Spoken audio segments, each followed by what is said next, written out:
Good morning, everyone, and welcome to the Nonprofit Partnerships HR Check-In with Anne Laguzza of the Works Consulting. Thank you, everyone, for being here this morning. We are looking to conduct these check-ins pretty regularly, maybe once a week, maybe once every couple of weeks. We're going to see what really works out best for you and for our community. But we are excited to have you here. And just a couple of housekeeping items before we begin. Everyone is muted upon entry, so we can't verbally hear you, but if you have a question, please feel free and post it in the Q&A box down at the bottom of your screen. We will try to address those questions if we can during this check-in. If we can't address it at this time, we may slate it for the next check-in, or we'll look to see if we can find a resource that will meet your needs during that time. So without further ado, I want to toss it over to Anne Laguzza. Anne, good morning. Thank you so much for being here, and let me know if there's any way that I can help you out through this. I will. Thank you. Good morning, everyone. I'm so excited to be here. So we also, I think Christina said we can't see you, so you can be doing whatever you want. You can see me, you can hear me. When I'm greeting you, it's only because I see your name in the participant list. These are very interesting times. We've got Crisis Management 101 going on for everybody. And, you know, I mentioned to the partnership that we might want to do another webinar, something more, a little more open, a Q&A, which is what we're doing today. And like Christina said, we're thinking about, should we be doing this every week, every 2 weeks? So if this is something that you like and you think it would be beneficial to do again, you just need to let them know. And we are happy to put that together to kind of keep you as current as possible as what's going in terms of what's going on. I've been in human resources and leadership development for 29 years. So this is my area of expertise. However, I also have never led through a pandemic before. This is my first one. Never thought I would actually have that experience, but I do now. And we are learning as we go. And I will tell you that I talk to many attorneys many times a day, and they are often as confused as we are, asking me for what you all are asking me how we're trying to interpret these laws that are coming out really quickly. And I guess the thing I keep saying, and I want to just keep saying, is that this is the first time that we've ever led through a pandemic. You're not going to have all the answers. I know a lot happens because the news will announce something like a law is coming or it has come, and just you've got to breathe through it and know that even if a law changed tomorrow, which they haven't done that to us yet, but even if a law changed tomorrow, you would have time to figure out how to implement it. So whatever that law is, we will figure it out. You're not going to be an immediate penalty for not being able to implement a law in less than 24 hours. So one of the things I'm doing to manage my stress, which I'm going to suggest to all of you, is I pay attention to what might be coming, but I only devote very little time to that, just so I have an idea of what's coming on the horizon. But I try not to agonize or overanalyze it until it actually gets passed, because as we know, to get through the House, the Senate, and then the president, things change quite a bit. And then also locally, things change quite a bit. So just be patient, generally have an understanding of what might be coming, but don't worry too much until it actually gets passed, so that you are not stressing yourself out. I'm sure you have enough things to do. So what I put together this morning is I actually literally yesterday when I was thinking about this webinar, I was like, gosh, what are the most common questions I'm getting? And I answer these questions many, many, many times a day. And so I thought, well, let's start with those. And so I'm going to tell you what these common questions are.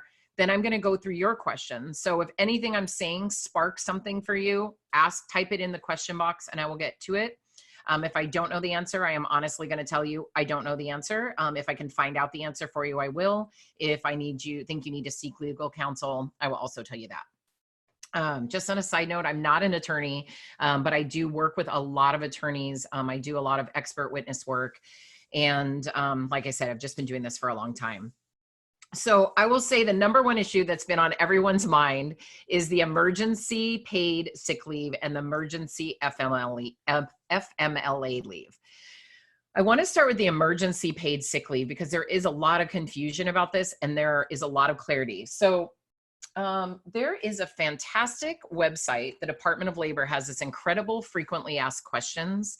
I'm going to send Christina the link to it so she can get that out to everybody. I am happy to do that. That might be something you have someone on your team read every single day just to see what's new. They constantly are updating it. I have someone on my team, and there's only 3 of us, but I have someone on my team. She is literally on COVID. Like, that is her job, is to read what's potentially coming, what we need to do, how we help our clients. I mean, that's her entire job. She is absolutely loving it, by the way, but that's what she does. So the Department of Labor has a great frequently asked questions site. So here was what happened with this. It's called the Families First Coronavirus Act or something like that. And it's this 2 weeks, 80 hours, I should say, for full-time, and there's an accommodation for part-time, like an adjustment of paid sick leave. There was a misunderstanding when this law started getting talked about. For some reason, everyone thought that this was like some relief for your employees right now that might not be working. So what the law says is that there are a few reasons related to COVID that an employee can take paid sick leave up to 80 hours. And it is from April 1st, which even that date changed, by the way. That shows you how confusing things can be. April 1st till December 31st this year. And for some reason, everyone thought, okay, gosh, we've got under isolation orders and now people got to go home, but the state federally, we're going to be able to pay this paid sick leave and then we're going to get a reimbursement on the end. So that's not what this is for.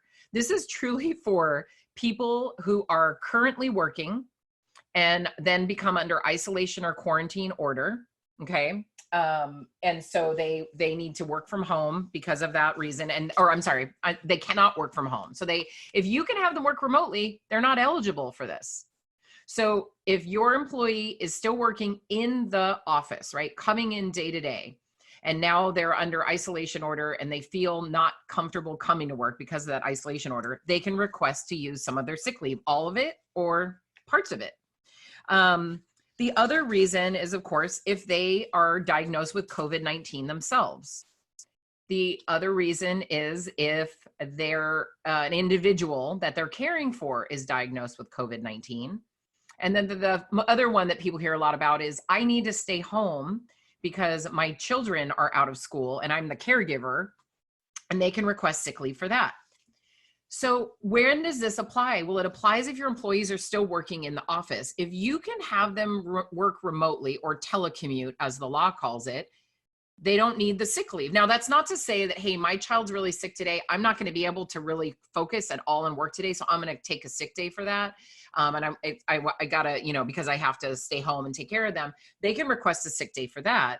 But if they're able to work remotely and you have we're under the regular sick, regular vacation, whatever your rules are. If your location has furloughed employees already, or whenever you do it, they are not eligible for the 80 hours. So if you furlough them now, if they've already been furloughed, if you furlough them on April 5th, they're not eligible for the sick leave. They may have already requested some, but then once you furlough them, they're no longer working. So leave, you have to be working. And the same as if you lay off employees, right? So if you close your facility, nobody can work. If you lay them off, you furlough them, they're not eligible for that sick leave. The reason this leave was put into place is it's highly anticipated that many people are going to get COVID-19 and are going to be sick. Sometime they're thinking soon. So they wanted to make sure that as we return to normal, you may have an employee who needs time off, and they wanted to give some additional time because it is something that usually keeps you out of work for a while. So that's really what that's for. And again, like I said, a lot of people thought this was sort of some stimulus package almost to keep people employed.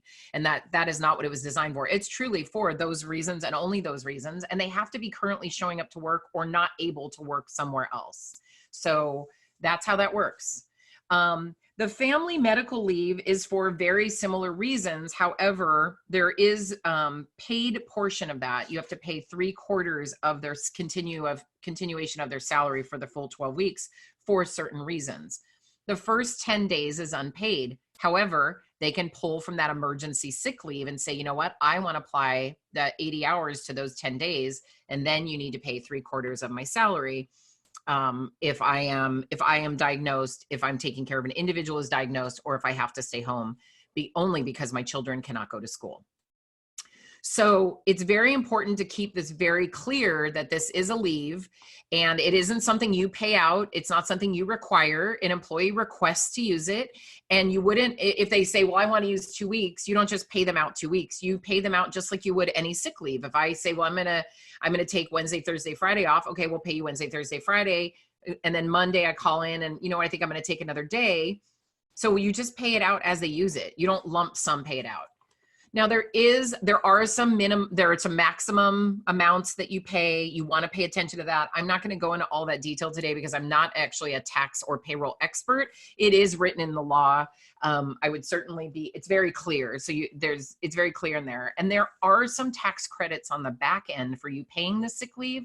That is unclear exactly how that's going to work, but you definitely want to be aware that there are some tax credits. So you want to call your tax professional and you'll want to talk to them about that, how you're going to apply for that, but that's at the end of the year. You can ask for documentation. The Department of Labor just came out with what kind of documentation is appropriate for you. And you absolutely want to have documentation. And this is why, because you will not be eligible for any credits if you don't have documentation.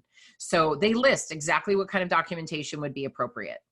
I know that people are sort of being discouraged from getting regular medical notes right now from the CDC because it's overwhelming. But I have a client who they had an employee who was diagnosed positively with COVID. And let me tell you, they get documentation. The health department will likely contact you and they will have documentation. So don't worry about those people, right? Like everyone's like, well, how, but if they have it, how will they prove it? Trust me that they will be able to prove it because I've already seen it in action.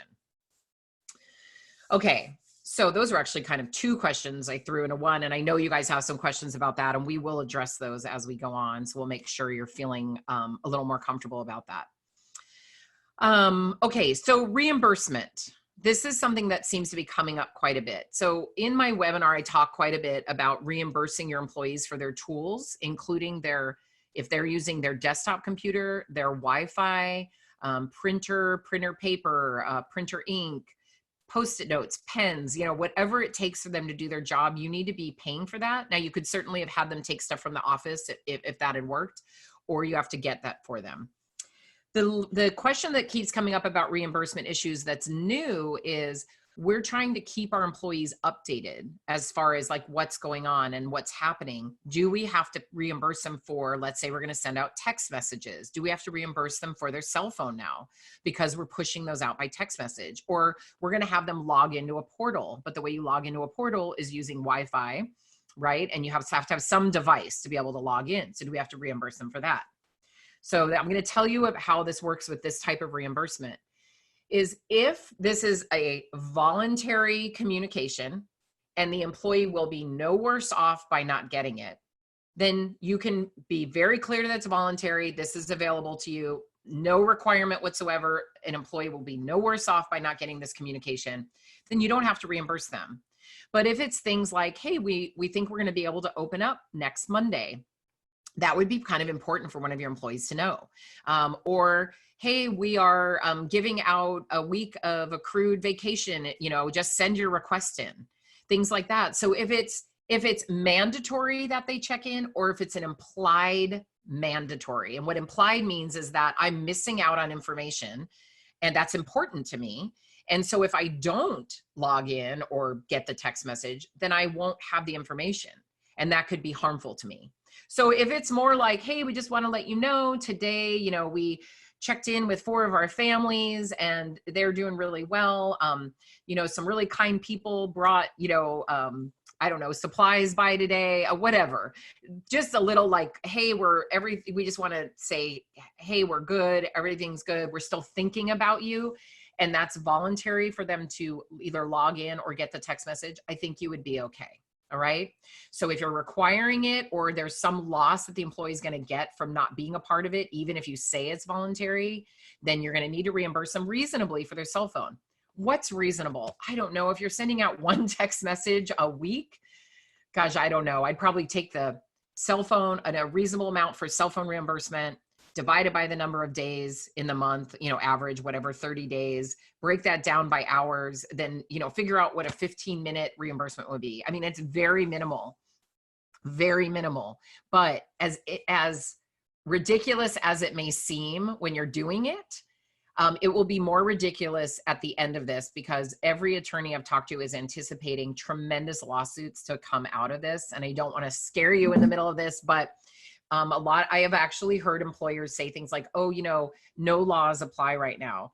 I know it feels a little bit like the Wild West, but the employment laws still apply. We have to still follow our laws. Yes, are new laws getting created? Absolutely. And we have to follow those too.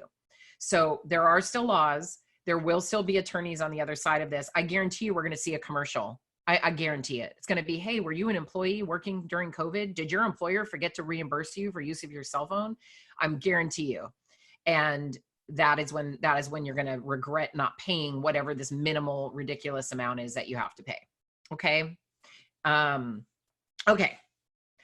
Breath, right? Okay. See if you have any questions. I'm going to take a drink of water. I'm going to come to your questions in just a minute. I just have 2 more things I want to tell you about. I always forget to drink water during these. And at the end, I'm extremely dehydrated. I'm usually very excited and then happy, excited, and then dehydrated. Okay. The next one is furlough. So let me actually do the last one. I'll come back to that one, because the last one was most common question. What's the difference between a furlough and a layoff? So furlough is not a legal term, but it is a common term that we use. So if you decide you're going to furlough employees, that says basically, we don't have any work for you right now, but we're not laying you off. We're not terminating you, because we're every anticipation that we're going to have work again as soon as this thing is over.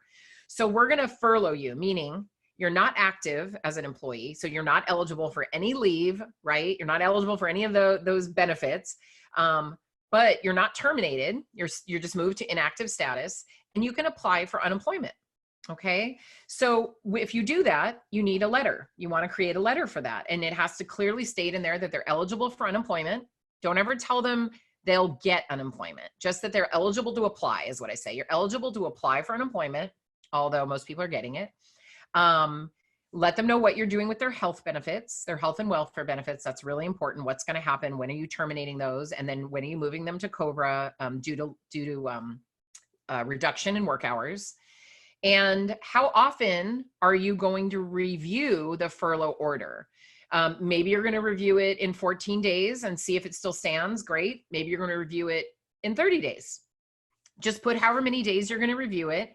And then let them know how much notice they're going to get before needing to return to work. And that may vary by type of position. So I recommend trying to give people at least 48 hours, because although we're trying to get everyone to stay on a schedule right now as best as they can, if your employees are literally not working, they're going to adjust their life over the next couple of weeks or so of not working. And so they're going to need to get adjusted again. Right. So I would give them at least 48 hours to come back. Some of my clients are giving 5 days, which I think is really nice. One of my clients is only giving 24 hours because of the type of work that they do. But you decide, okay? So furlough, you're still an employee. We have no work for you at all, no telecommuting, nothing. We have no work that you can do right now, and you're being furloughed. Be sure, I don't want to forget to say this, to check in with your health benefit broker and your welfare benefit broker, so your retirement plan, your 403Bs, on what their rules are about furloughing. Some of them are okay, because I've had clients say, well, I'll keep their health benefits going. I just can't keep paying their salaries right now. And some health care providers don't allow you to do that in the contract. A furlough is considered a layoff to them. Okay, so just keep that in mind. Check with them. They'll help you out with that. So what is a layoff? A layoff is basically a termination. It's a much nicer way of saying it, because it's not due to performance. And it just says, hey, you know what? We're laying you off. You're no longer our employee. All your benefits are ending as of your last day of employment. And we don't know. We may be able to offer you employment in the future, but we have no idea. and there's no date, there's no review that you're doing it. It's just, we're laying you off. And some employers are going that route as well. They're just very uncomfortable with their financial situation. They can't see right now how they're going to manage going forward at this point. And they feel like when they do get back to operational, it's going to be a slow ramp up and they're not going to need all these people. So they want to kind of release them. They can also file for unemployment, of course. In both of those cases, you need to have their paycheck for them through their last day worked and their accrued vacation, if you offer that, or PTO through their last day worked. You don't have to pay out any sick time unless your policy says you do, but the law says you do not. But you need to have that for them. Okay, so today's your last day, and you're being furloughed. Here's your check through today, and it includes all your accrued vacation. Okay, and we will let you know in the next 30 days. We're going to keep evaluating it. We will let you know if this furlough is extended or if it is lifted. And then a layoff, of course, is just you're laid off. You're no longer an employee. They're no longer on your system, and that's just how it is. It is a termination, but it's not because of performance. It's because there, quite honestly, is a pandemic, and operationally you can't keep functioning. Okay. Now, with furlough, something that people forget is when you do furlough your employees, remember to disconnect their remote access, collect their keys, their badges, their alarm codes, do whatever you need to do. People often feel weird about this, and I understand, but we do not know how long this is going on for. And your employees, quite honestly, could find another job. I mean, just because they're under furlough doesn't mean they're tied to you. Somebody else could have an opportunity and they could be like, well, I gotta fend for myself right now. I'm going to go take this job. And then maybe they don't come back.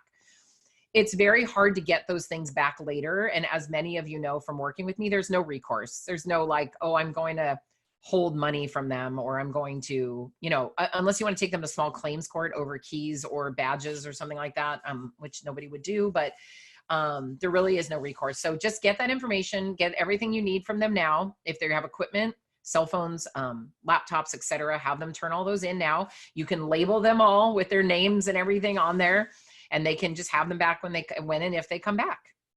And you'll notice I keep saying when and if, because I think it's important not to make sweeping promises right now of that you're absolutely going to bring people back, or no problem, we'll see you in a month, unless there's something that for sure, then you can say that. But once you're making those verbal promises, someone can hold you to that. So I understand it's very uncertain times.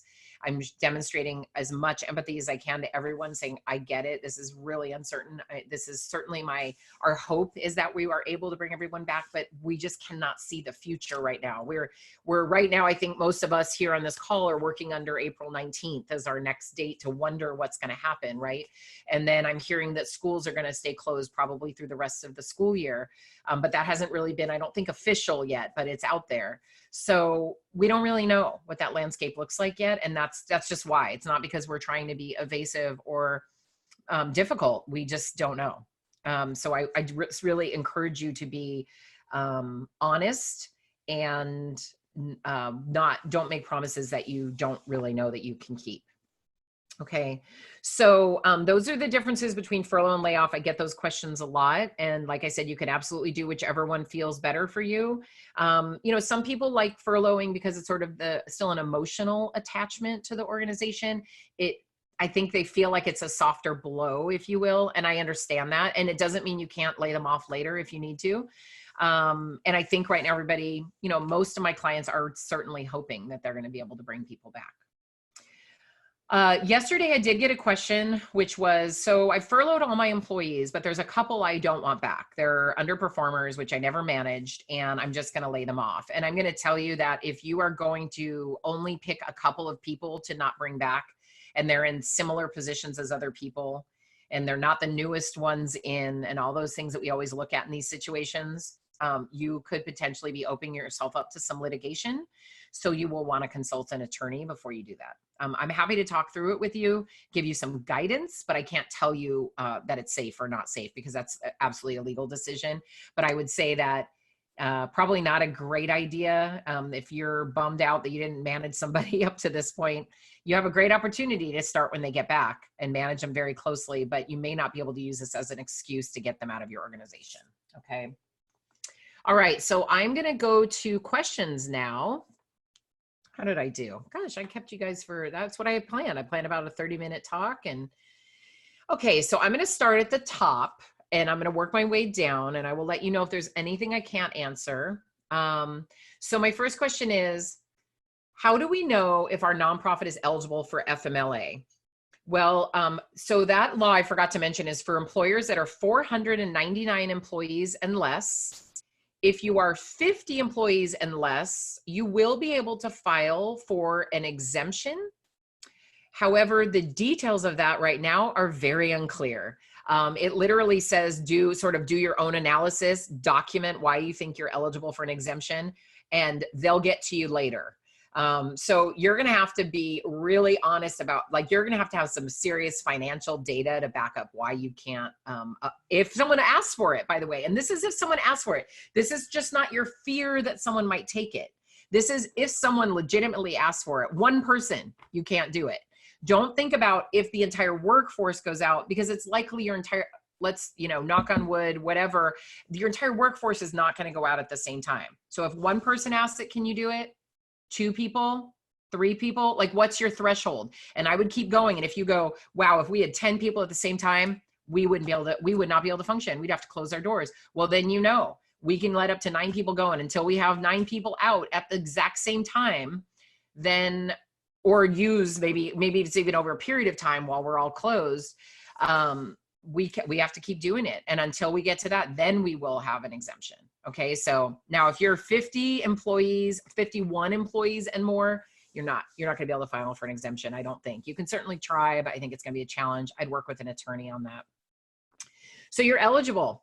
So if you are, if you're in that category, you're eligible. That's just how it is. Nonprofits are eligible for FMLA.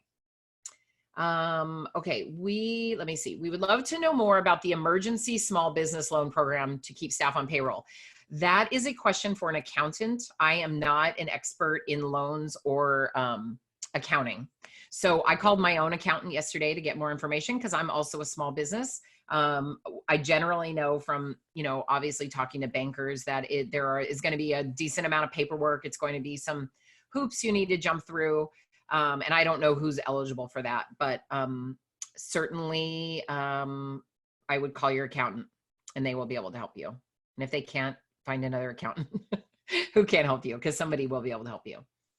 I know mine went and she's doing research on it, because I kind of got her right at the very beginning when that information got released. So she hadn't even had a chance to read it yet. Okay, your preschool and elementary to junior high and a church, we do not pay into state disability.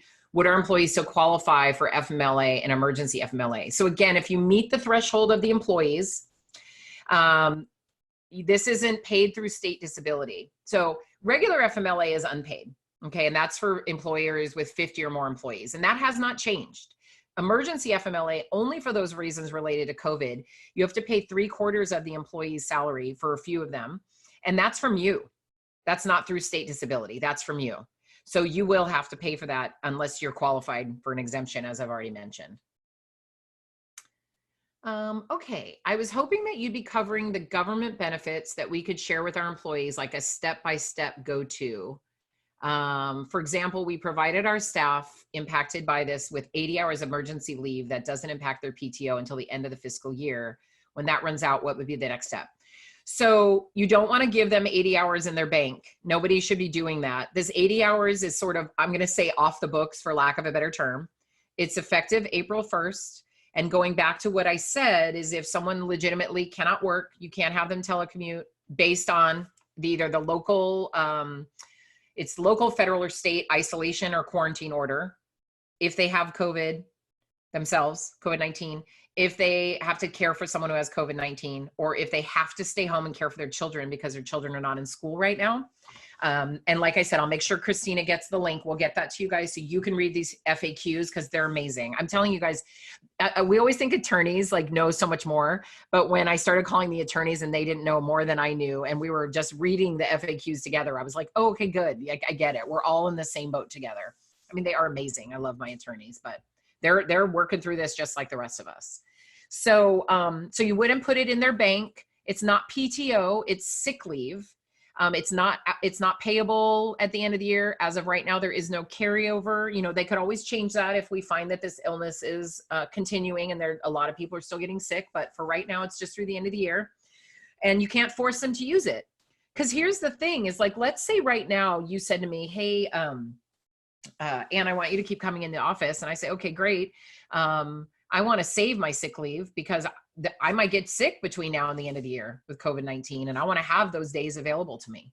So, and it's not a lump sum payout. It's paid out as they use it, right? Or as they request it. So that's what we're doing with that. And like I said, I think a lot of people misunderstood what that was and were thinking you put it in people's banks and they get to use it and all of that. So it's very different. So, okay, great. Hey, Michelle, I just saw your comment. So, again, a question about the loans. I'm not an accountant, y'all. I'm sorry about that. I am an HR expert. I know so much about employees and the employment laws. I do not know about the loan aspect of it, but I'm going to guess that Michelle right now and Christina are like writing down like who could talk about SBA loans. So they'll probably try to find somebody that can help you guys if your accountant can't help you. Okay, we have a few employees concerned with coming to work as essential business. How do we address this to continue to service the needs of our neighbors and community? Oh, that's such a good question. I just got this question from somebody else today. One of my clients emailed me. So here is our little challenge. So if you're an essential business and they're coming to work and you're under 499 employees, and you're not under 50 or you don't qualify for an exemption, just because you're under 50, you don't automatically get an exemption. You actually have to figure out how you qualify. I want to be very clear about that. So let's say you don't qualify for an exemption, so you have to pay it. Then they could start to withdraw from their sick bank, their 80 hours of sick bank, because we're under an isolation and quarantine order currently in California. We're not really quarantined, but an isolation, safer at home.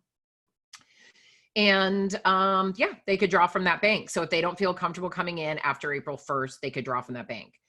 Technically, everything I've read is that you can require employees to come to work. And I know everyone's really balancing this. So I'm trying to have reasonable conversations with people who are getting fearful and finding out what the fear is about. Like, is there, are they, I mean, I don't necessarily want to know if they're immunocompromised in one way, but is it because of their own health? Is it because of someone's health at home and they're worried every day I'm going home, you know, and bringing this back to my person who I'm worried about? They're 65 and over or whatever. And see if there's anything we can do to put them at ease. In some of my clients, we've just before the sick leave, now they're going to be able to take sick leave. And then after that, I mean, you could extend unpaid time off that is not job guaranteed. And I have done that with some of my clients because, I mean, what are we going to do? We're going to force someone to come in or what? They don't show up and then we're going to terminate them. And I guess we could do all that, but that's one of those moments like new territory here. So I'm trying to really balance empathy. So my clients have, some of them have extended sort of an unpaid absence, but have told them that they're not only do they start to lose their benefits, right? After, you know, they hit the end of the month, they would be transferred over COBRA due to lack of work hours, reduction of hours, but also just that their job might not be guaranteed when they get back or when they are able to, or when they feel comfortable coming back. And also, of course, if you guys have an EAP program where they can seek some mental health support, or if that's part of your benefits, I mean, I would absolutely encourage that. I know one of my clients brought somebody in to provide support for people to answer questions, and, you know, just talk to people who are feeling that anxiousness. So it's something you're going to probably need to unravel person by person. And again, hopefully it's not widespread fear. One of my clients that I shared with you was one of the early cases of COVID-19 in LA County. The employee was cleared to come back by the health department. And let me tell you, there was some discussion that had to happen there because employees were like, how do we know? Are we sure? Do we know that, you know, we're not going to get it? I don't know if I want to work with that person. There was a lot that they had to work through, and they just kept working through it and kept open dialogue, and they were able to get through it. Thank goodness. Do they have to have accrued 2 weeks of paid sick leave at their jobs? So I think you're asking about the emergency sick leave, and that is no, there's no accrual. It's effective April 1st. They have to request it, and they request it as they use it, but only for those very specific reasons. And I know I keep saying that, but I want you all to be very clear. It's not just because I woke up and I have a cold today, or you know, whatever else. It has to be one of those very specific reasons. So we pay them for those hours, or they get those through disability. Sick leave is paid by the employer, and then you will get a benefit on your, or on, supposed to get a benefit, again, not a tax professional, on your taxes at the end of the year. So again, talk to your tax professional about how that works, but you're not going to be able to get out of not paying it if you don't like the tax credit. Do you know what I mean? Like, you guys have to pay it regardless. What if they do not have 2 weeks of sick? They won't have it. They do have it. So there is no accrual, you all, of the sick leave. As of April 1st, every employer that's got 499 employees or less, every employee has 80 hours of sick leave available to them. It doesn't go in a bank. You don't start putting it on their paycheck stub. It's none of that. It's just available. It's an emergency paid leave. We've never had paid leave like this in California, so by the employer. So it's an emergency paid leave. It sits kind of in a bank like this, and then employee calls and says, oh my goodness, I'm showing symptoms of COVID. I think I better stay home. And then you go, okay, and they draw from that sick bank, or they ask for it. Can I use one of those sick days? Yes, you can. And you draw from that sick bank, okay? So that's how that works. Is a doctor's note required to prove that they have COVID? Yeah, so in this link, it'll tell you about exactly what the medical documentation is that you can request. And like I said, when my client, they have an employee who has COVID-19, the health department actually called them. The health department calls and says, basically, they were exposed outside of your workplace. We don't have any concerns about your workplace, and we will let you know when this employee can come back. And then they sent them something from the health department saying that they couldn't come to work. And then so the health department stays in contact with the employee.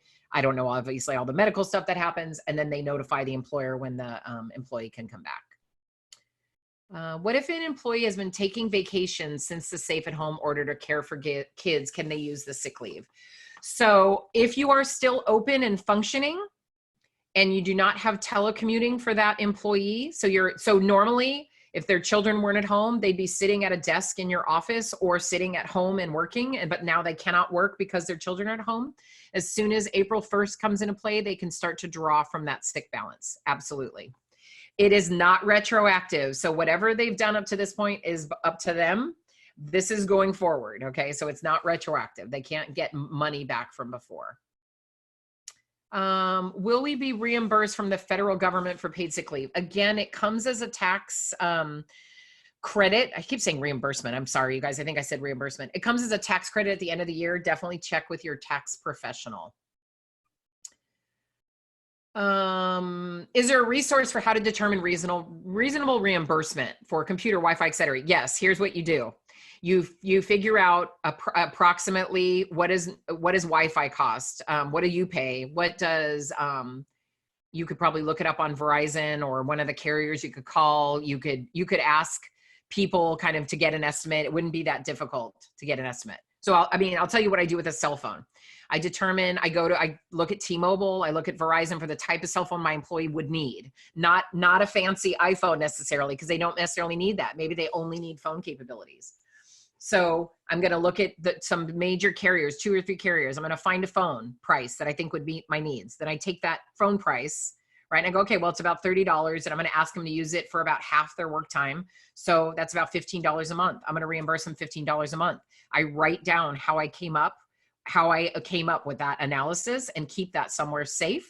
I always say, write, you guys, type it up, put it in your, on your cloud, whatever, but keep that somewhere safe so that when someone asks, because let me tell you, everyone's really remembering everything right this moment, but COVID will be a past memory. And we've got to remember what we did during those times. Excuse me, really quick. My battery is running low because I forgot to plug in this morning. So I am going to do that right now. There we go. Okay, we're good. We're back.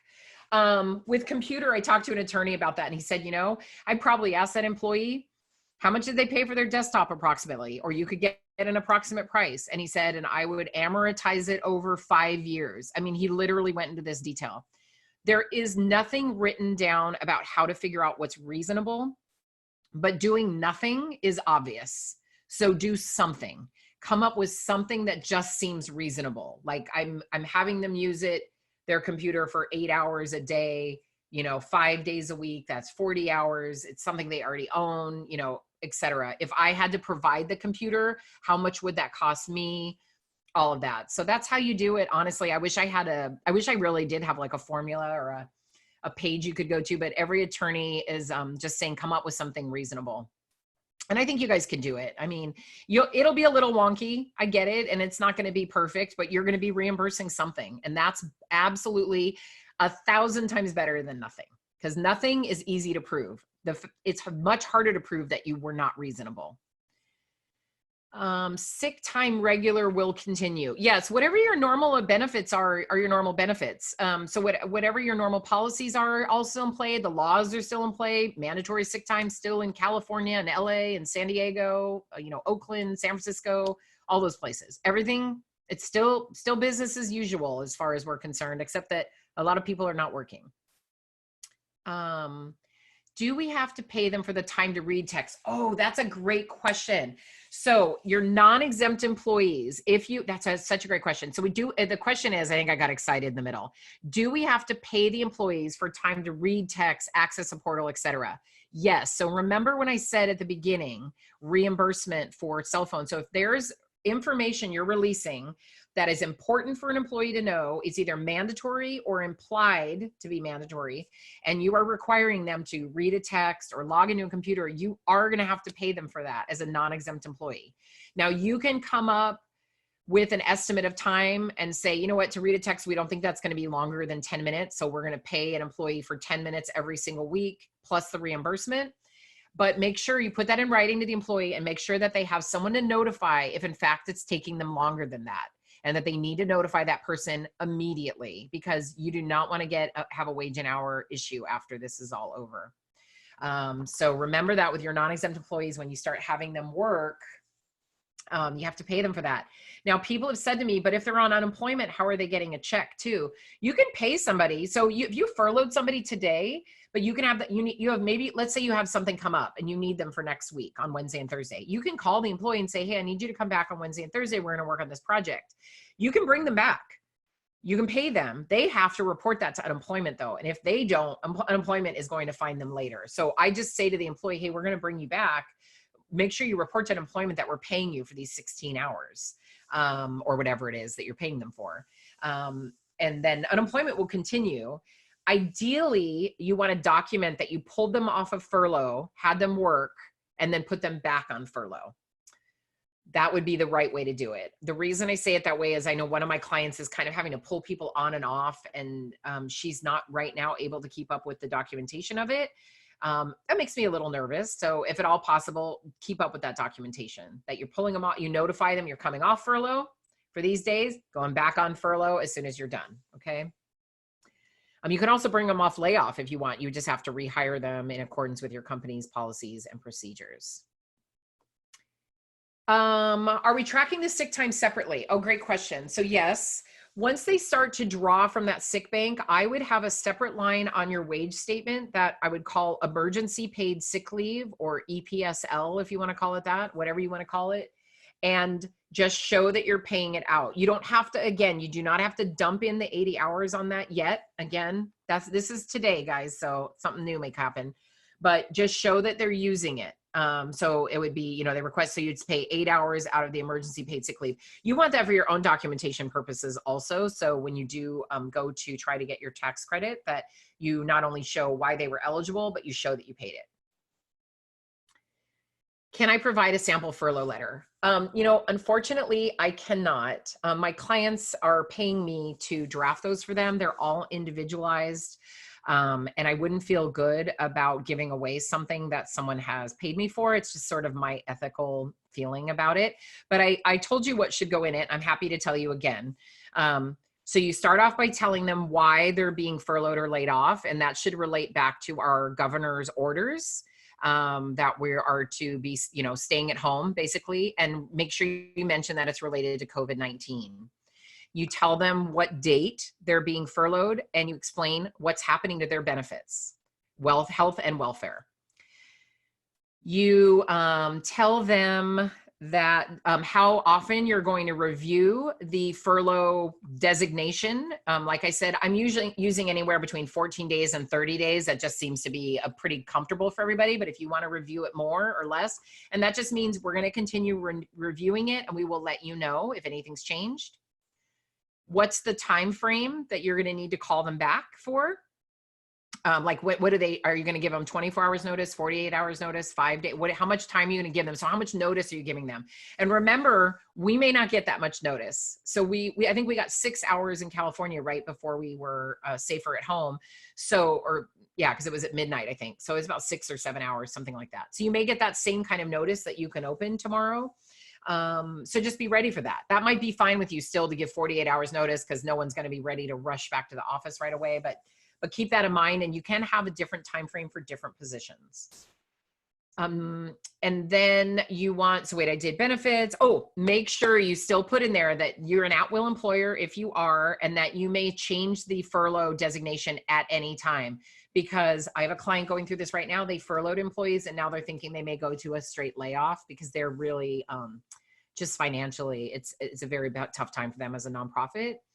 It was terrible. I woke up at 3 o'clock in the morning, like worrying about their things, trying to think of something else that they could do, which it seems like everybody is doing right now. They're bored, and everybody. So you may have to change it. So make sure you always put your at-will statement. This is not a guarantee of employment. This is not like you're coming back, but it's like our intention is to continue reviewing this, and then always let them know who they can contact for questions. Preferably by email and phone if you can do both. And that's pretty much it. It can be a one-page document. Oh, I'm sorry, I forgot something. Back up. Put in there that they are eligible to apply for unemployment, and give them the link to apply, as well as ideally you'd attach the brochure. It's called Benefits for Unemployed Workers or something like that. If you get the link, you've got the brochure. But again, if it's okay if you at least give them the link, just get them the link. Can we require employee to use available vacation hours? No, you cannot. I don't know exactly what that's related to, but no. They request vacation per usual. When we're under normal circumstances, in your policy, you can write in your policy that you will schedule vacation hours for employees. But if you're saying to have them use it now during COVID-19, you can require them. No, nope. Got to follow your policy on whatever your policy says about that. Okay, I think I just got lost here. Okay, I'm back. Does someone have a furlough or hour reduction template that you're willing to share? You guys can manage that amongst yourselves if you want, but I would be very careful about that. Just making sure that you know where the information is coming from. What if you furlough but don't reduce hours to 0 and they still work some hours? Oh, so you're just doing a reduction in hours. So I wouldn't call that a furlough, because a furlough usually means that they're not working at all. You're just doing a reduction in hours. And I've done that for a client as well. We sent out letters. It said almost identical to everything I just said to you guys, except instead of being a furlough, it was a reduction in hours. So that's it. So yeah, I would just call that we're reducing your hours and give them an estimated time frame, or an estimated time frame of when you're going to review it again. Be sure to explain what happens to their health and welfare benefits during that time. So important. And they can still apply for unemployment.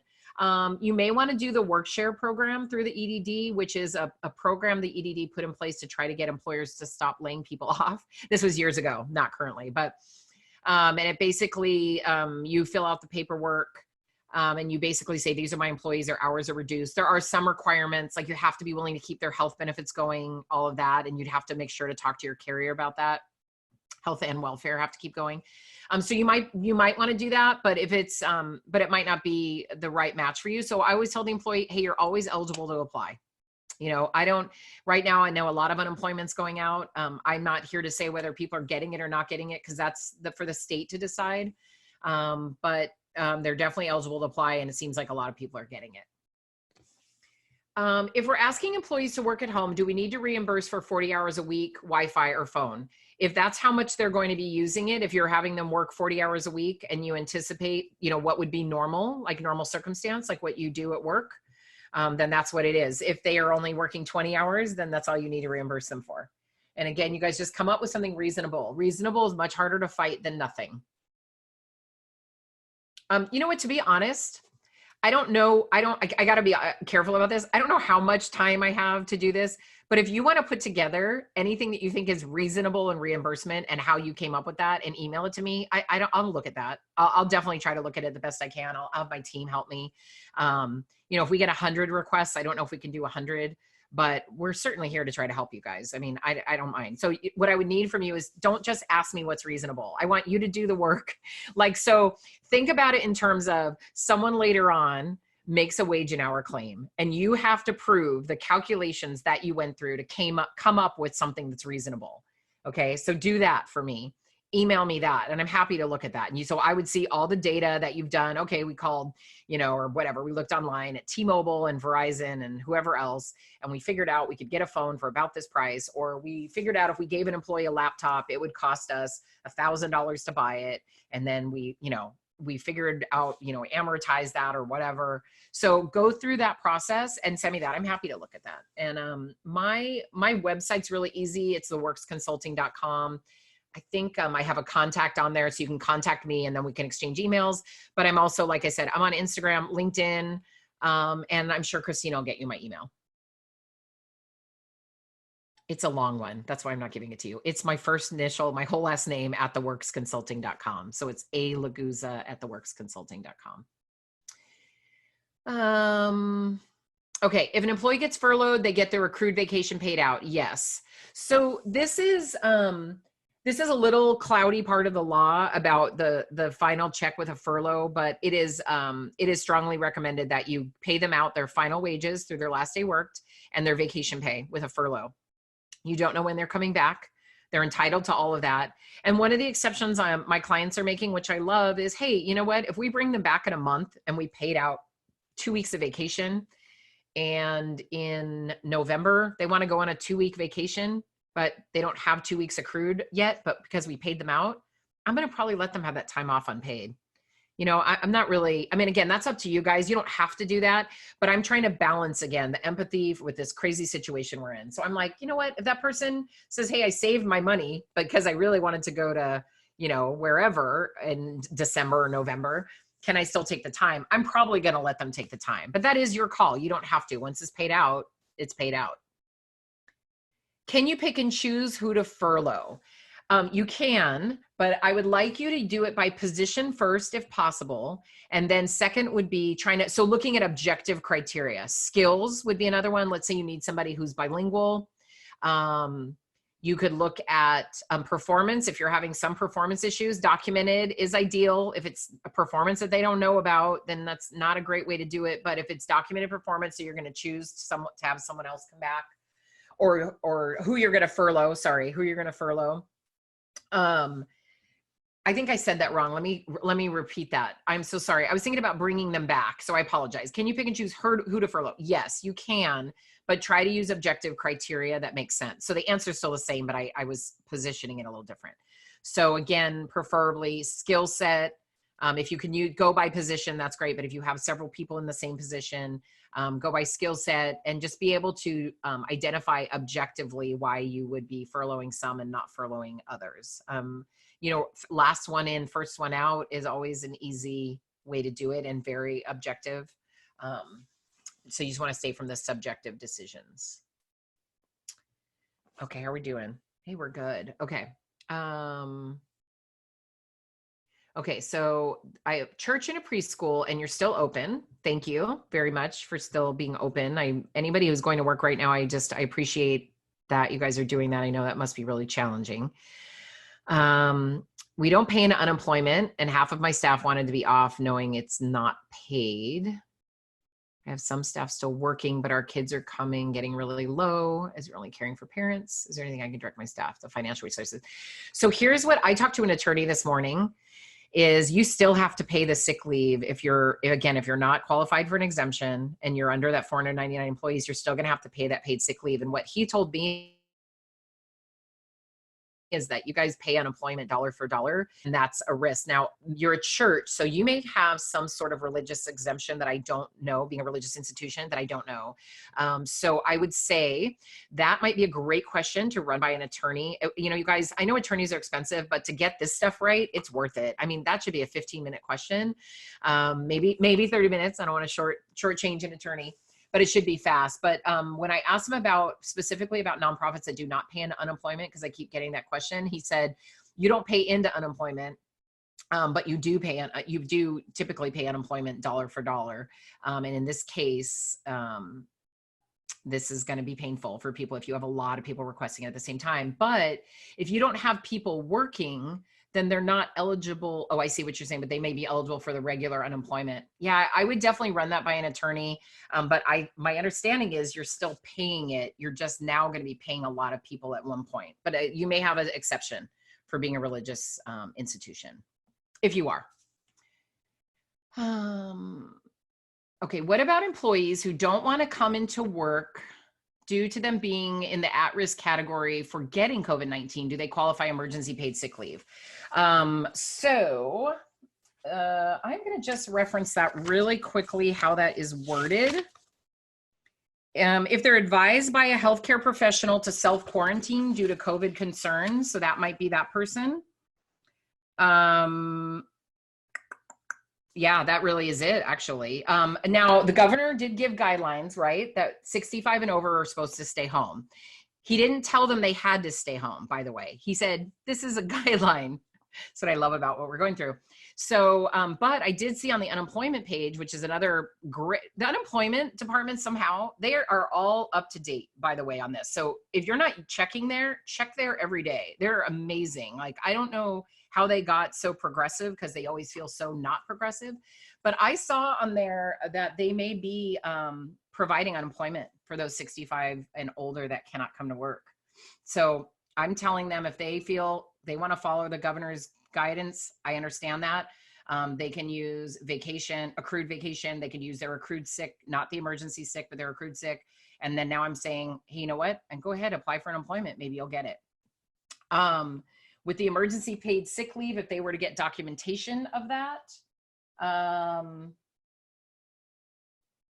you know, I might put them, you know, that's a great question, because I'm like going, oh, I might put them even under number 1, where they're subject to the isolation orders. I mean, there is a governor guidance. So I might definitely consider that they would be eligible for that paid sick leave.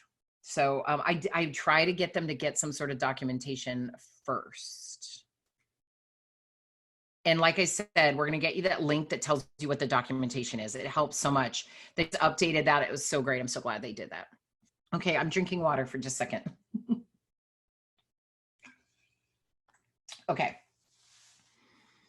Okay, let's see. You have 3 hourly employees, so non-exempt. You have 3 non-exempt employees who have different jobs, but all are the same coordinator level. They're full-time, but worked varied hours between 35 and 40. If I need to reduce hours, can I vary the amount of hours we reduce based on their job?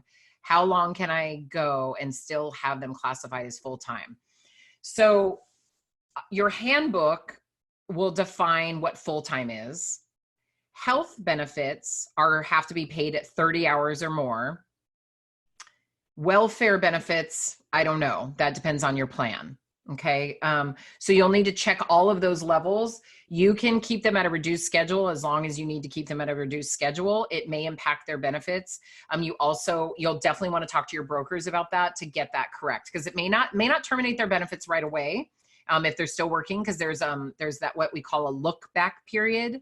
So they may be eligible to stay on benefits for a while due to the look back period, but get to your benefit brokers, both health and welfare, tell them what you're going to do and ask them how it's going to impact their benefits. But you can reduce their hours, and you can do that. Again, that would be a reduction in hours letter, and you tell them how often you're going to look at it, and that's fine. Okay. A non-exempt employee wants to work remotely because their children's school has extended closure till 4/19. We are exempt from the Safer at Home order because we're an essential service, so we do not have telecommuting for non-exempt staff. Staff, sorry. I am planning to just reiterate this policy in responding to her, but would also like to give her other options. She has already used the emergency time off allowance policy the organization put in place 2 weeks ago. Can you give guidance on some of the options I would suggest? You have less than 50 employees. That was a very complete question. Thank you very much. You guys have no idea until you're on this end trying to figure out what you all are saying. And I know you guys think you're writing it really clearly because I do the same thing. And now that I'm on this side, I'm always like, I wonder what they mean, because my mind could go so many places. So, I mean, here's the thing is this employee is going to have be eligible for, you're under 50 employees. So you're going to have to prove that you're exempt from the sick leave first. And like I said, you're going to have to go through your own analysis and prove that you can't afford to pay this employee sick leave. And if you can, then you're going to need to pay them their sick leave so they can request that. Other than that, if they've exhausted all of their, I mean, I've been letting employees use any accrued time that's available. And then I am, oh, and the other thing they'd be eligible for is they'd be eligible for that emergency family medical leave where you'd pay them 3/4 of their pay. So remember, just because you're under 50 employees doesn't mean you're automatically exempt. You guys have to hear that. You're going to have to prove that there's a reason why you need to be exempted. You might be able to. I'm not saying you can't. I'm just saying, remember, it's not an automatic. So, other than that, I would just tell them that you can provide them the time off, and I would tell them to apply for unemployment. If all of that runs out and there's nothing else, I would say, you know what, apply for unemployment and see if you can get it. Because I know they are providing unemployment for people who have to stay at home. So they might be doing that less and less as this new order comes out, but they are doing that. So if she hasn't already applied, have her apply now if she can, if she hasn't been getting full payment. Is emergency paid sick leave for COVID-19 above and beyond the organization's number of eligible sick days? Yes, it is. In other words, if the organization has 3 weeks of sick, yes, it is. It's actually separate. It's not even above. So you can't say to them, well, you have to use this sick leave first before you use this sick leave. This is like, you guys think of this in terms of like a leave, like use the word leave and know how mandated we are in California around leaves, and employees are entitled to their leave, right? So if you are an eligible employer, they are entitled to this.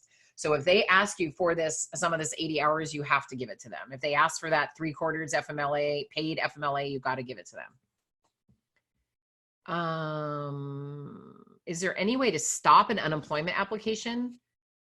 Oh yeah, the employee just will report when they ask the employee about did they get paid in the last week or whatever, they'll just report that they were paid, and then they won't pay them anymore. So they could always return the check too. Can I explain shared work? I think you might need the work share program through the EDD. So I think I did explain that. I'll just go over it again really briefly. The EDD came up with this program years ago. It's actually not new. One of my clients uses it every year because of the way the kind of work they do. And it came up with a program to try to encourage employers that might be thinking about laying off employees to instead keep them employed and reduce their hours. And then the EDD will help offset the money that the employees lost through unemployment. It's not a dollar for dollar, but it definitely helps. There are some things that are qualifications in there in terms of how many people you're reducing hours for. I'm sorry, not pay. How many hours you're reducing.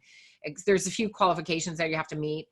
Two of the ones that stood out to me were that you have to maintain their health benefits and you have to maintain their welfare benefits, their 403B. So you'd have to be able to keep those going for them while they're on this reduced schedule. So number one, I'd want to run that by both my brokers to make sure that I'm not putting my plan at risk. That's why I say run that by them, by the way.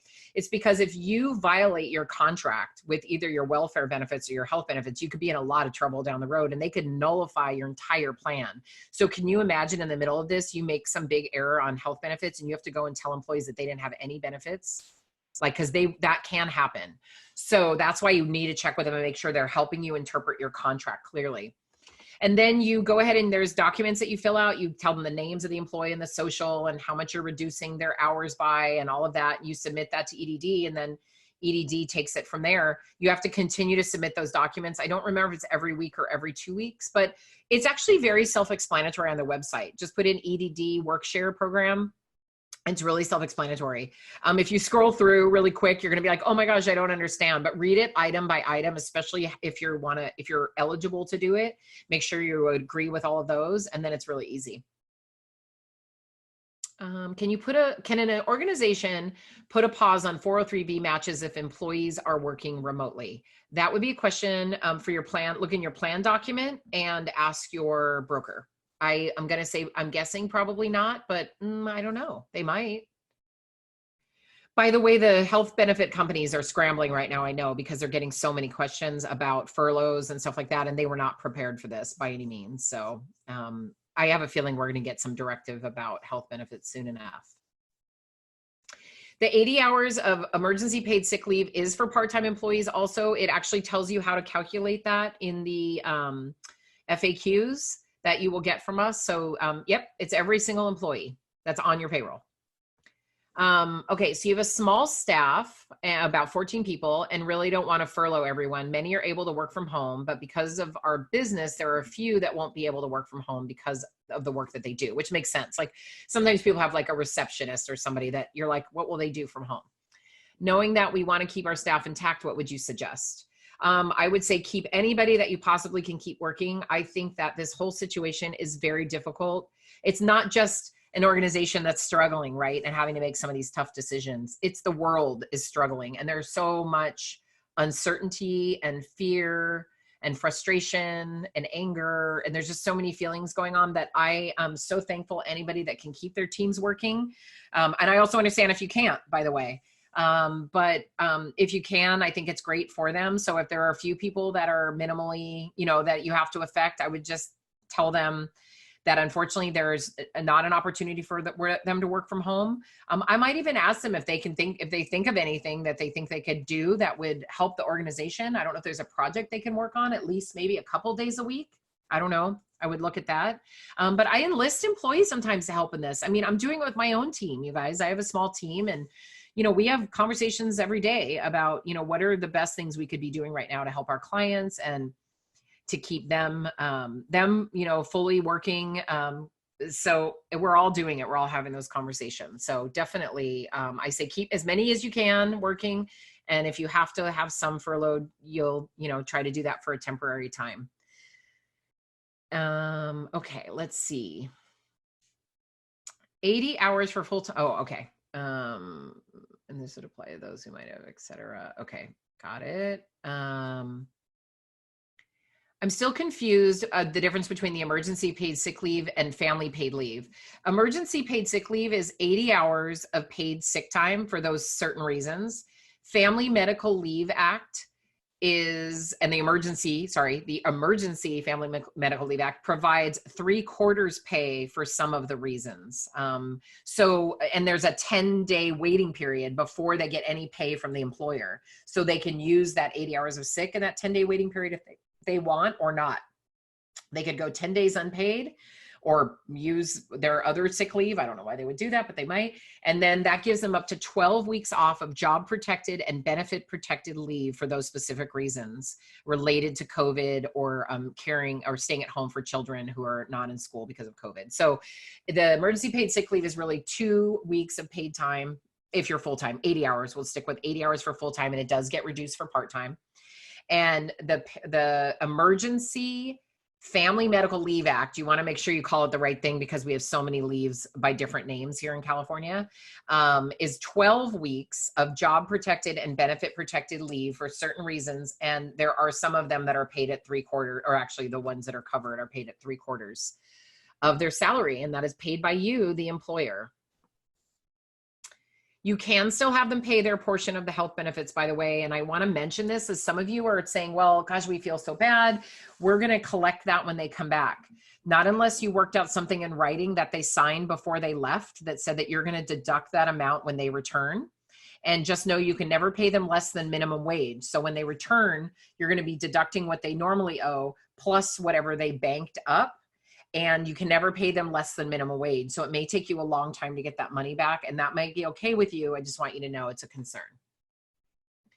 If they have an option to come into work, do we still have to reimburse? Great question. If working from home is voluntary, so if you're an essential business right now, and you have everyone still showing up, but there are some jobs that they have an option to work remote, but they don't have to work remotely, you do not have to reimburse them for the things to do their job.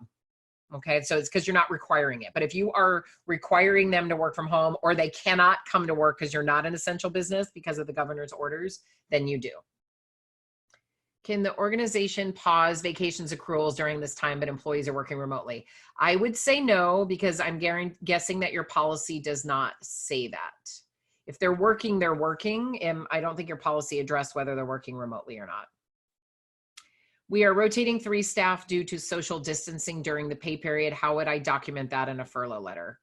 I guess if you're reducing their hours, then you would do it in a reduction. A furlough would only be if they're not working at all. So if you're not going to have them work at all, but you're going to keep them as employees.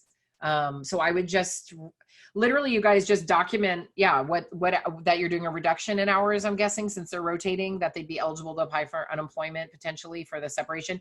You also might want to look into the work share program, because you might be eligible for that. Your employees might be eligible. What if you can only email or call the staff member? Do you need to reimburse them? I'm going to stick with what I've said so far on that. I don't know if I totally get that question. I'm sorry, but I'm going to stick with what I've already told you guys about reimbursements. Did you say that you need to pay out their PTO or vacation time at this time? If you furlough or lay off people, you do need to pay out their accrued vacation or their accrued PTO, not sick leave though. And that will be their final check. So whatever day you're telling them is their last day, that'll be their check, their hours all the way through that last day worked, plus the vacation or PTO accrual. Many of my clients are doing that in 2 checks to try to, not make it a one huge check that gets hit with a lot of taxes, but that again is up to you.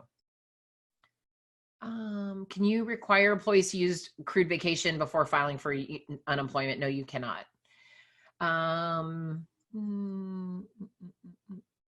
Okay, can non-exempt and exempt employees use either or both of these new laws if they are simply uncomfortable at working in the office because of COVID-19 potential risk? We are an essential service serving homeless families and have taken all reasonable environmental measures. So no, this isn't, we are not allowing telecommuting. Same with I'm on a board for an organization that serves the homeless, and we're kind of doing the same thing. We're experiencing some, or looking into some new thoughts, which I'm going to tell you guys about. You just triggered that. But no, this is not about fear. So there is no law that protects fear right now. So that's where I'm balancing empathy. And I mentioned that earlier, trying to figure out, talk to that employee, talk a little bit about what their fear is about, and see if there's something we can do. If they'd like to maybe use, then maybe they can use some of their accrued vacation time, or maybe they want to take a week of unpaid time, and we may or may not be guaranteeing their job for that time, but maybe they want to do that. Do they want to talk to a professional? We have that in their health benefits? Do we have an EAP program? I'm going to be talking with them and trying to figure out as best as I can how to get them back to work and figure that out. So this reminded me of something that some people are doing, and those of you who are open might want to think about this, but I know the organization I'm on the board for, we're looking at what they're calling hazard pay kind of in the grocery stores. So our employees that have to work frontline directly with the population, money isn't going to offset anybody feeling great about getting sick, that's for sure. But it's a little incentive to try to let them know that, hey, we realize that you're coming in here every single day and you are at the front lines, and we're putting you out there, and we appreciate that. So, and not everybody can afford to do that. I totally understand it, but it might be something you consider. And yes, you can do it just for those positions that are directly touching the front line. So they may be having to interact with clients, people that are exposing them more than someone else. From my understanding, the local stay-at-home safe mandated order would not qualify for the first requirement of isolation or quarantine. That would make employees eligible. Oh, okay. So it's effective April 1st. It's not retroactive. So if you guys have already laid off people, furloughed people, closed, they're not working, or they're working from home, they're not eligible. It's only if you are still having people show up right now to work, and they can't come into work, or if they're working remotely and they need to take a day off for one of those reasons, then they would be eligible for the emergency sick leave. So yes, you have that correct, I think, the way you worded that. Okay, so this is a great question. So as an employer, we gave them 2 weeks paid sick time already for the last 2 weeks ending today. Do we need to pay them additional 2 weeks as mandated starting April 1st? So I have another client who did that. They paid all their employees through for 2 weeks because they were hoping that they were going to be able to get them back by the end of March. And yes, the answer is yes. You're not exempt from this leave. Now, again, remember, I'm not going to repeat it again because I feel like I just keep repeating the same thing. And we'll send out the FAQs. But you guys have to go back to, are they qualified? Do they ask for it, right? It's not an automatic payout. This isn't just, hey, you're at home, we're just paying you out sick to, 80 hours of sick. There are actual reasons they have to qualify, and then they have to make a request, just like in any leave, Yeah, you just paid them while they were in there. Yep. Yeah, I totally get that. Yep. You just paid them for those 2 weeks. It wasn't sick time, but now will you have to pay that sick time? Yes, you will. If they qualify, if they're working, all of that. Will employee be eligible for unemployment if they turn down a graveyard shift they're normally not assigned to? I don't know. I'm going to leave that up to unemployment, but if an employee if there is work, typically if there is work available and an employee is refusing to work, they don't typically pay unemployment. Part of this unemployment situation that's going on is they're allowing the employees, I think, 2 weeks to not actively look for work. And then that's all they've said so far. But they have to be available to work and willing to work in case the employer needs them back. Going forward, they're probably going to need to be actively looking for work. Okay, so you're under 50 employees. How do you exempt yourself from the emergency paid sick leave? So when we send out the FAQs, it's going to give you this little vague paragraph on how to do that. And I am telling you, you're going to want to make sure you can prove it financially. It's not, you're going to have to remember, this is if one person asks, if 2 people ask, if 3 people ask, right? Can you really not do it at all ever? Or are you more worried about if everyone asks for it? So that is going to be something I'm going to tell you. If you make heads or tails of this FAQ, there's going to be more directive coming on that. So if for now you're going to take the position that we just reasonably cannot fulfill this financial obligation, you can certainly do that. I would talk to an attorney for sure. And then there's going to be more guidance coming. It may be coming before April 1st, but my guess is it's going to come after April 1st. Because normally you have to tell the Department of Labor why you're exempt and they approve it. And they've specifically said not to send them anything, which just says to me they're completely overwhelmed and they don't even know what they want you to send yet. How are we doing on time? So we've got 10 more minutes. And I think we have like 500 questions. So I'm going to jump around a little bit, but let's see. If an employee qualifies for emergency sick and emergency FMLA, are they protected for 2 + 12 weeks regardless of the future layoffs or company closure? Great question. And then let me answer that first. No. So if you guys are fully running right now, or you're paying your employees or whatever you're doing, and then, by the way, if you're paying your employees and they're not working, they're not eligible for that sick leave either, really, unless they take a sick day off for one of those reasons. But I'm guessing they won't if you're just paying them to sit at home. Okay, sit at home. You know what I mean? They're just taking care of themselves right now. But if let's say this law goes effective April 1st and April 15th, you're like, oh my goodness, we have to furlough people. Their FMLA stops if they're on it. Their sick leave stops if they've requested it. Okay. If you have to lay people off, the same. It's just like just keep thinking leave. So no other leave continues after you terminate employment. And you have to think about these. A furlough isn't really a termination per se, but it really is. It's the end of employment for now. And the layoff is an end of employment. So you don't offer any leaves after they leave you. So you have to think of it that way. Which I was so glad they finally clarified that, because that was a question I had for days and they hadn't clarified it. And I had 2 attorneys say yes and 2 attorneys say no. I couldn't believe it. It's such a mess. Second question, when someone is furloughed, they cannot apply for or qualify for these emergency programs. Correct. They don't apply and they're not qualified. It's only if they are currently working. It doesn't matter where they're working. It's only if they're currently working. Can you lift the annual cap on vacation accrual temporarily, since folks would not be able to take vacation during this time? Sure. You guys can do whatever you want with your vacation. Put it in writing. Remember that you have to keep it on the books. It's a liability, et cetera, et cetera. But yeah, absolutely. If you don't want to cap it right now, fortunately, vacation's still under your control for the most part, other than forcing them to take it, which you actually, You actually could, in some cases, there are some limited cases, like I said, but you could schedule them. You could tell them you're going to schedule them for vacation, not during this pandemic, but,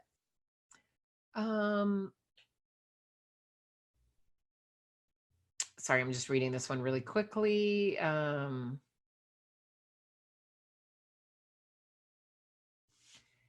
Okay, let me see if we can find some.